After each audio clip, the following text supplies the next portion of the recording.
Okay, Sundowns has collected three very, very important points, scoring 3 goals against Polokwane City. So Sundowns 3, Polokwane City 0. I think Sundowns was standard formation 4-3-3, while Polokwane City came in with the 4-1-4-1. It was very, very defensive structurally, and you could see that they were playing transitional football, seeking to find Uchabalala, Udlamin, somehow Noramabu up front on transition, using the right flank, particularly Umatuludi, who was trying to cheat Umodiba, lapha space abeshiya Umodiba. So he was cheating kwishoda kaNdabane because uNdabane was stretched a little bit beno Cubido, playing as quarterbacks. So Umatuludi, that's the space he was using, trying to exploit it, particularly on the first 15 minutes of the game. That where you saw, okay, they might have a slight advantage as far as that is concerned. Looking at the fact that Ushabala Alabeno Lamin were also a little bit pacey compared to Kuliso Ndamane, no Cubido. But somehow, there was a tactical switch, a tactical change on how Sundowns was set up. We saw Utebo Homkwena, we know him as the usual number 6, but he began to drift towards the line. So Umabe drifted towards the line now. Manje Uyena, Umodiba, Utebo Homkwena, no Matthews, they created an overload. And when they created that overload, it was very, very hard now for Matuludi to run down the line. And also he was forced to drag back to defend. And also they dragged back Uramabu to also assist Matuludi to defend because of their overload. They basically Matthews, Umodiba, and Otebo Homkwen. So somehow Utebo Homkwen didn't come back inside as we usually know him, but he remains by the line. So that's why he created 3 scoring opportunities, and you do not want to create, or you do not want to give Utebo Homkwen that space for him to pick a pass, because he's very, very good technically, and that's what exactly he did. He played 3 passes, which you may say they were crosses, and all of them find the player inside the box, and that was very, very dangerous for them. And indeed, one of those chances ended up being a goal. That was a header from Wikram Renas, a very, very beautiful header. And Nomatebula Agazanga Zabone next, Umvundlela, Noramacha, Abazang Balbone Lalayo. And that's the mistake that they did by giving or allowing space in front of Utebo Homkwena, who's very, very, very good technically. So it came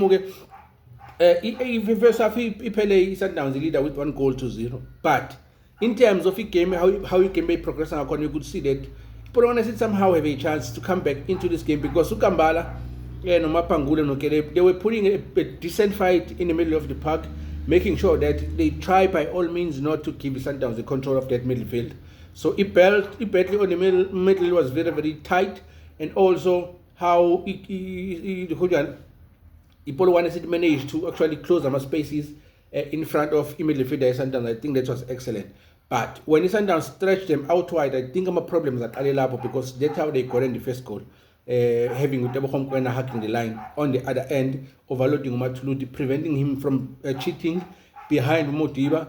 And what you saw was now Umodiba cheating behind Matuludi. So it was a game of strategy, highly tactical, and I think Sundowns mastered that. They were very, very brilliant on that. Now, on the second half, quickly, on the second half,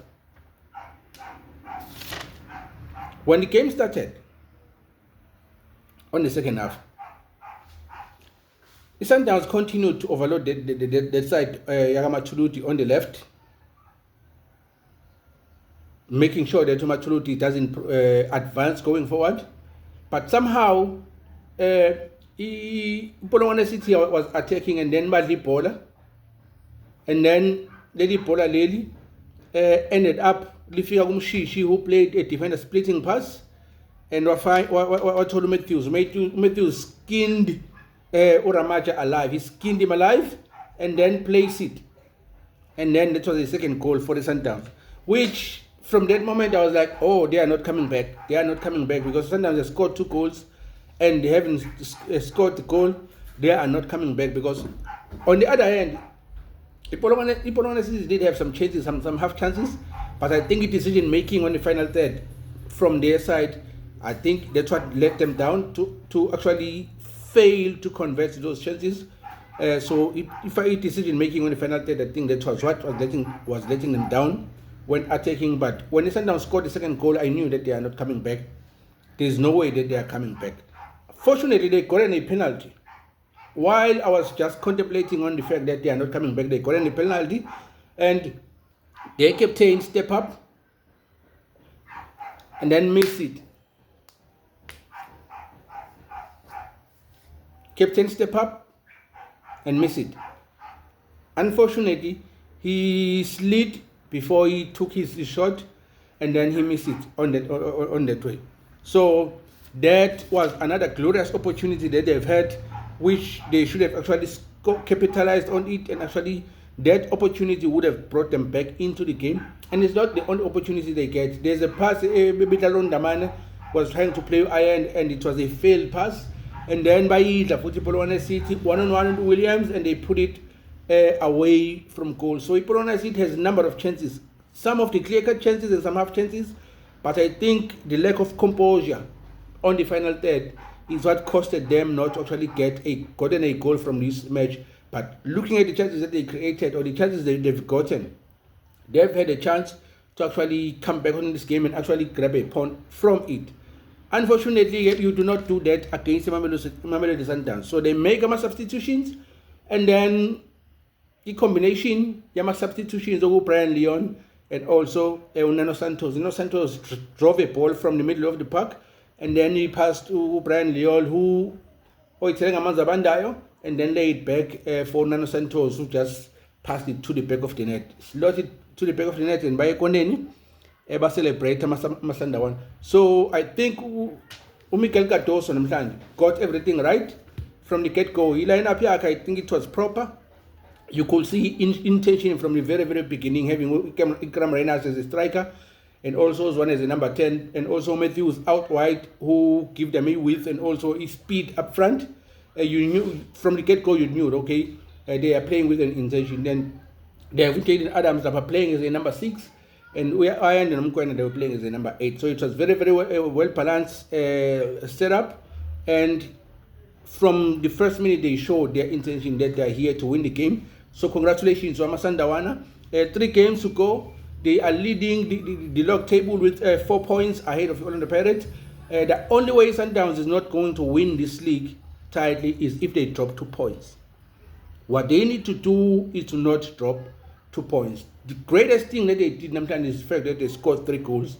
And I think if they can continue on the game that they are going to win, to score more goals, even dropping 2 points won't amount to nothing if they can continue scoring goals as they did Namhlanje, should the Pirate fail to score a number of goals on their upcoming matches. So thank you, congratulations to Amasandawana Kaboyela. You guys truly fought for this one. You deserve it, and I think you were a better team on the day. Polokwane could have actually capitalized on the chances they have, but they didn't. So congratulations to Sundowns. It's clear that you guys wanted it the most. So you collected all 6 maximum points on them on the first leg and also in the second leg in the space of 4 days. So I think that was a good feat for Mamelodi Sundowns. It shows that you guys really are on song and are on business, and you really want to actually grab this Premiership for the 9th time. We will see what happens. From it, I'm saying a pronto pia serie. I will see you on Tuesday after I came at Pagania, and also on Wednesday after I came at Sundowns, the Kaizer Chiefs. From it, I'm saying peace. Pronto pia serie.